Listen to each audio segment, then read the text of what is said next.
بسم اللہ الرحمن الرحیم۔ السلام علیکم۔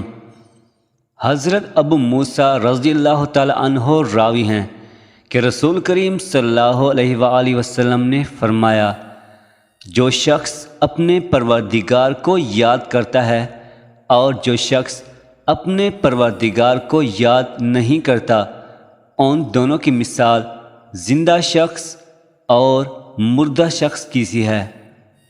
مطلب یہ ہے کہ ذکر اللہ ذاکر کے قلب کی حیات ہے اور اس سے غفلت قلب کی موت ہے، اور جس طرح کہ زندہ شخص اپنی زندگی سے بہرہ ہوتا ہے، اسی طرح ذکر کرنے والا اپنے عمل سے بہرہ ہوتا ہے، اور جس طرح مرنے کے بعد کہ مردے کو اپنی زندگی سے کچھ حاصل نہیں ہوتا، اسی طرح ذکر اللہ سے غافل رہنے والا اپنے عمل سے بہرہ مند نہیں ہوتا۔